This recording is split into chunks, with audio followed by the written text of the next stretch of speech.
के शाहबाद से बड़ी खबर सामने आई है, जहां बड़ा गांव में आयोजित हिंदू सम्मेलन के दौरान कल्कि पीठाधीश्वर आचार्य प्रमोद कृष्णम ने हिंदू समाज से एकजुट होने का आह्वान किया। उन्होंने विभाजन पर तीखा बयान देते हुए कहा कि बटोगे तो कटोगे। शाहबाद के बड़ा गांव में आयोजित हिंदू सम्मेलन में कल्कि पीठाधीश्वर आचार्य प्रमोद कृष्णम ने कहा कि जब उत्तर प्रदेश के मुख्यमंत्री योगी आदित्यनाथ ने ये बात कही थी, तब विपक्ष के कुछ लोगों ने उस पर कटाक्ष किया था, लेकिन ये सच्चाई अपनी जगह कायम है। उन्होंने स्पष्ट शब्दों में कहा कि जब श्री राम और राष्ट्र की बात आएगी तो किसी भी प्रकार का समझौता नहीं किया जाएगा। आचार्य प्रमोद कृष्णम ने भारत के इतिहास का उल्लेख करते हुए कहा कि देश लगभग 1000 वर्षों तक गुलाम इसलिए नहीं रहा क्योंकि आक्रांता बहुत मजबूत थे, बल्कि इसलिए कि हमारे बीच जयचंद और मानचंद जैसे भी लोग मौजूद थे। उन्होंने कहा कि कुछ लोग भारत आए, लूटा, चले गए, जबकि कुछ लोग लूटकर यही शासन करने लगे। उन्होंने मुगल काल का जिक्र करते हुए कहा कि उस दौर में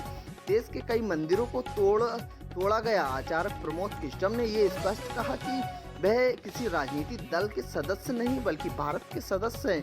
सम्मेलन को संबोधित करते हुए उन्होंने कहा कि संभल के एक गांव में भगवान का पूर्ण अवतार होगा और किसी भी परिस्थिति में शाहबाद भी आता है। उन्होंने शाहबाद को भी कल्कि धाम बताया और सभी हिंदुओं से एकजुट होने की अपील की। इस कार्यक्रम की आत्मा क्या है?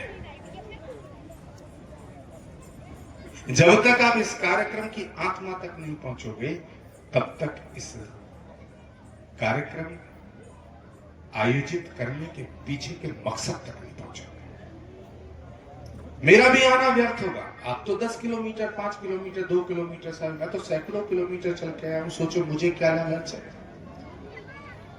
मुझे यहां से चुनाव नहीं लड़ना, मुझे यहां से ना वार्ड मेंबरी लड़नी, ना नगर पालिका लड़नी, ना विधायकी लड़नी, ना सांसद ही लड़नी। मेरा जहां घर था मैं उसे छोड़ के अपने आश्रम में रहता हूं, तो घर भी नहीं बनाना। आखिर मेरे को लालच क्या है? और मैं आयोजकों से अपनी गाड़ी में तेल डलवाने का पैसा भी नहीं लूंगा। तो मैं सैकड़ों किलोमीटर चल के आया। तो क्यों आया हूं? उसके पीछे कोई मकसद होगा ना। तो उसके पीछे मकसद निजी स्वार्थ नहीं है। उसके पीछे मकसद वो मकसद है कि जो मकसद महाराणा प्रताप का था, जो मकसद छत्रपति शिवाजी महाराज का था, जो मकसद गुरु गोविंद सिंह जी महाराज का था, जो मकसद चित्तौड़ घराने की उन राजकुमारी और रानियों का था, उन वीरांगनाओं का था, जिन्होंने उस सुअर के बच्चे को अपनी सूरत दिखाना पसंद नहीं किया, जलती हुई आग में अपने को आहुति देना। यह है मकसद। चित्तौड़ जाना, यहां के तमाम स्वयं सेवक संघ, इस विद्यालय के प्रधानाचार्य, मैनेजमेंट कमेटी, अध्यापकों से मैं निवेदन करना चाहता हूं कि जिस तरह अयोध्या राम मंदिर का दर्शन करने जाते हो, प्रयाग में स्नान करने जाते हो, हरिद्वार में गंगा डुबकी लगाने जाते हो, या अपने पूर्वजों का तर्पण करने कहीं तीर्थ स्थान पर जाते हो, लेकिन एक बार चित्तौड़ जरूर जाना। राजस्थान में चित्तौड़। आप सोचोगे चित्तौड़ क्यों जाए साहब? चित्तौड़ में क्या है? मैं बताता हूं चित्तौड़ में क्या है। जरा थोड़ी मेरी बात को ना मेरे तरीके से लो, मुझसे जुड़ो, जरा समझो। अगर एक उंगली कहीं, हम दीप जला रहे थे अभी, दीप प्रज्वलित किया, तो मैं कृष्ण कुमार जी से वो कह रहा था कि आग धीरे धीरे उनके पोलुए तक आ रही थी और दीप जलने में थोड़ी बाधा हो रही थी। तो मुझे लग रहा था कि आग इनकी उंगली को जलाएगी।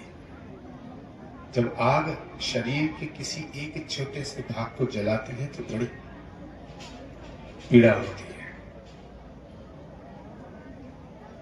लेकिन चित्तौड़ क्या है? चित्तौड़ में हजारों वीरांगनाएं, हजारों आग के कुएं में कूद के अपने जीवन को समाप्त करने के लिए उस आग में कूद गई, लेकिन मुगल या बादशाहों को अपनी सूरत दिखाना पसंद नहीं किया, वो है चित्तौड़। एक दो नहीं, हजारों। अगर वो चाहती तो मलिका बन सकती थी। बादशाह चाहता था कि तुम मेरे हरम में रहो। बाद में उसने कहा कि मुझे सिर्फ एक झलक दिखा दी जाए, लेकिन उसको जौहर कहा जाता है, जो उन्होंने जौहर किया, बलिदान दिया। तो कभी चित्तौड़ जाना, उस स्थान पर 4 पंक्ति कवि ने लिखी, आपने पता नहीं पढ़ी है नहीं पढ़ी, कि एक व्यक्ति चित्तौड़ जा रहा था, उसने भगवा पीतांबर पीले रंग का वस्त्र राम नाम का अपने तन पे डाला था। उससे पूछा कि थाल सजाकर किसे पूजने चले प्रातः ही मतवाले, कहां चले तुम राम नाम का पीतांबर तन पर डाले। कि थाल सजा के इधर कहां जा रहे हो, पीतांबर तन पे है। थाल सजाकर किसे पूजने चले प्रातः ही मतवाले, कहां चले तुम राम नाम का पीतांबर तन पर डाले। चले जा रहे अपनी धुन में, क्या अपना पथ आए भूल। चले जा रहे अपनी धुन में, क्या अपना पथ आए भूल। कहां तुम्हारा दीप जलेगा, कहां चढ़ेगा माला फूल। इधर प्रयाग न गंगा सागर, इधर न रामेश्वर काशी। इधर प्रयाग नहीं है, न रामेश्वर है, न काशी है, न हरिद्वार है। इधर कहां जा रहे हो, थाली सजी हुई है, दीप फूल पीतांबर। इधर प्रयाग न गंगा सागर, इधर न रामेश्वर काशी। इधर किधर है तीर्थ तुम्हारा, कहां चले तुम सन्यासी। संधि विच्छेद, इसको जोड़ तोड़ के देखो। हिंदुस्तान, ये क्या मतलब हुआ, ये हिंदुस्तान था। इसे हिंदुस्तान साजिश के तहत कर दिया, क्योंकि हिंदुओं से जो चीज जुड़ेगी उसे खंड खंड करना है, उसे हमें विखंडित करना है, उसे हमें विभाजित करना है। अगर हिंदुओं को विभाजित नहीं करेंगे तो हम सत्ता के सिंहासन पर नहीं पहुंचेंगे। ये लड़ाई बहुत दिनों पहले शुरू हुई थी, ये लड़ाई आज तक भी जारी है, आज तक भी जारी। और ये 2027 का चुनाव जो आने वाला चुनाव है, ये उसकी शतरंज बिछाई जा रही है। कुछ लोग तुम्हारे कान में कहेंगे कि तुम तो अगड़े हो, कुछ तुम्हारे कान में कहेंगे तुम पिछड़े हो, कुछ कहेंगे तुम ब्राह्मण हो, कुछ कहेंगे तुम क्षत्रिय हो, कुछ लोग कहेंगे तुम दलित हो, कुछ लोग कहेंगे तुम बनिए हो, कुछ लोग कुछ कहेंगे, कुछ लोग कुछ कहेंगे। उनके शब्द अलग हो सकते हैं, उनकी भाषा अलग हो सकती है, लेकिन उनका मोटिव एक है, और वो मोटिव है कि हिंदुओं को किसी भी सूरत में डिवाइड करना। क्योंकि जब बटोगे तभी कटोगे। उत्तर प्रदेश के मुख्यमंत्री ने जब कहा, योगी आदित्यनाथ जी ने कहा कि बटोगे तो कटोगे, गलत नहीं कहा, सारे लोग भौंकने लगे, पूरा विपक्ष भौंकने लगा, ये क्या भाषा बोल रहे हो। अरे उत्तर प्रदेश के मुख्यमंत्री ने गलत कहा, अरे बटे थे तभी तो कटे थे, बटोगे कटोगे।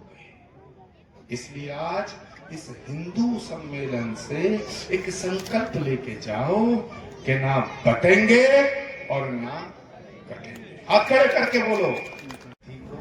नमन करते हुए, आप सबकी उपस्थिति को प्रणाम करते हुए, और एक बात और कह के मैं यहाँ से आपसे विदा लूंगा कि यहाँ से बिलारी लगभग 17 किलोमीटर है, बिलारी से संभल और 34 किलोमीटर है।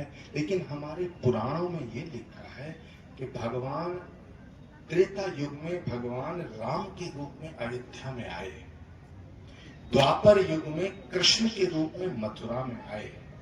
तो जैसे अयोध्या की भूमि जो अवध की जो परिक्रमा है वो लगभग 84 कोस है, ऐसे ही मथुरा 64 कोस। भगवान कलयुग में भी कल्कि के रूप में आएंगे। अब आप सोचिए कल्कि के रूप में आएंगे, ये मैं नहीं कह रहा, पुराणों में लिखा है। राम ही कृष्ण बनकर आए, कृष्ण ही कलयुग में कल्कि के रूप में आएंगे। और कहाँ आएंगे? श्रीमद् भागवत में लिखा हुआ है एक श्लोक, उसमें संभल नाम का जिक्र है। ये संभल जो नाम है ये मेंशन है। वेदव्यास लिखते हैं हजारों साल पहले कि संभल ग्राम मुखस् ब्राह्मणस् महात्मना भवने विष्णु यशस्य कल्कि प्रादुर्भविष्यति। संभल ग्राम, संभल के एक गांव में, संभल ग्राम मुखस् ब्राह्मणस्य महात्मना भवने विष्णु यशस्य कल्कि प्रादुर्भविष्यति। भगवान का पूर्ण अवतार होगा, तो जहां भगवान का अवतार होगा उसकी जो परिधि होगी, मैं इस बात को आपको बता के अपनी वाणी को विराम दूंगा कि पुराणों में लिखा है कि जिस स्थान पर भगवान का अवतार होगा, यानी भगवान अवतार लेंगे, उस क्षेत्र की परिधि 3 योजन होगी। कितनी? 3 योजन, यानी 8 कोस, 1 योजन तो 24 कोस होगी। 24 कोस का मतलब 48 किलोमीटर होगा। और गंगा और राम गंगा के मध्य के क्षेत्र का ये 50 किलोमीटर की परिधि वाला परिक्षेत्र कल्कि भूमि कहा जाएगा। तो ये शाहबाद भी कल्कि भूमि है। पूज्य संत उपस्थित हैं और मेरी बात को बड़ी बारीकी से सुना जाए। क्या चीज है तेरे कदमों पे हम भेंट अपने सरों की चढ़ा जाएंगे। है वतन, है